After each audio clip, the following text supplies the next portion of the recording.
যেভাবে রাজনীতি করেছে, বিভিন্ন সময় যুবকদের জন্য যেসব ভাতার ব্যবস্থা রেখেছে বা অন্য কোনো বিষয়ে যুবকদের সম্পর্কে কোনো কিছু বলেছে, ভেবেছে বলে জানিয়েছে, প্রাক বাজেট বা বাজেটের পরেও বা বাজেটের সময় যদি কিছু নিয়ে এসে থাকে তা শুধুমাত্র প্রতারণা এবং মিথ্যাচার।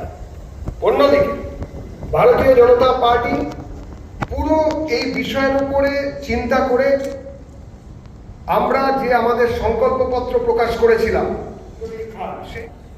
উপস্থিত আছেন আমরা সবাই যাকে চিনি, কলকাতার যিনি রত্ন, যার জন্য আমরা আন্তর্জাতিক ক্ষেত্রে টেনিস খেলায় আমরা বিভিন্ন সময় বিভিন্ন মেডেল পেয়েছি। একটা সময় আমাদের যখন ছোটবেলা, আমাদের যখন যে সময় আমরা কাটিয়েছি, তখন বিভিন্ন পত্রপত্রিকায় আমরা বিদেশি টেনিস খেলোয়াড়দের পোস্টার পত্রপত্রিকার সঙ্গে দেওয়া হতো। সেই পোস্টার আমরা ঘরে লাগাতে লাগাতে একদিন দেখলাম যে আমরা শুধু ভাবতাম যে একজন ভারতীয় এরকম পোস্টার কি হতে পারে না, একজন ভারতীয় কি আসতে পারে না, এরা ভাবতাম।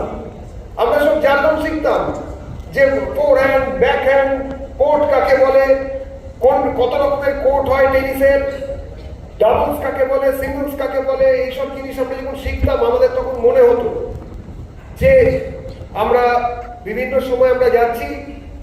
এক সময় তো আমাদের টেনিসের ক্যাপ্টেন একজন পশ্চিমবঙ্গের বাঙালি ছিলেন, আর তারপরে আরেকজন বাঙালি যিনি কিনা মেডেল ছিনিয়ে আনলেন, যিনি একের পর এক ডেভিস কাপ ইত্যাদিতে প্রতিনিধিত্ব শুধু করলেন না, শুধু সেখানে গিয়ে সেই জায়গাটাকে বাঙালির জায়গা, পশ্চিমবঙ্গের জায়গা, ভারতের জায়গা, ভারতের মানচিত্রে, ভারতের পতাকায় যার নাম সোনার অক্ষরে লেখা উঠে রইল, যিনি ভারতের পতাকাকে বুকে নিয়ে ভারতীয় হিসেবে যিনি ডেভিস কাপকে জিতে আনলেন, সেই লিয়েন্ডার পেজ আমাদের মধ্যে উপস্থিত রয়েছে।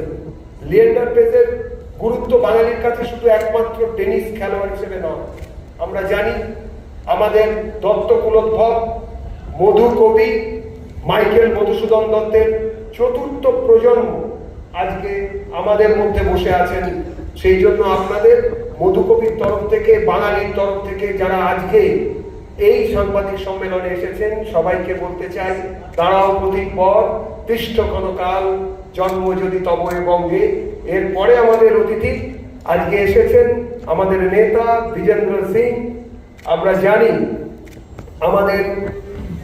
তিনিও একজন ক্রীড়াবিদ, তিনি একজন বক্সিংয়ে একজন প্রথম ইন্ডিয়ান প্রফেশনাল বক্সার হিসেবে যাদের আমরা নাম পেয়েছি, যাদেরকে আমরা জানতে পেরেছি, যারা বিভিন্ন সময় এসেছেন, তারা আমরা যাদেরকে দেখতে পেয়েছি যে অলিম্পিকে মেডেল পাচ্ছেন, যারা পদক পাচ্ছেন, ভারতকে যারা উজ্জ্বল করছেন।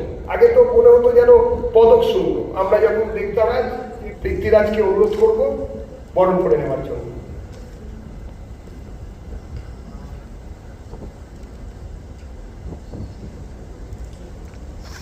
বন্দে মাতরম, ভারত মাতা কি জয়।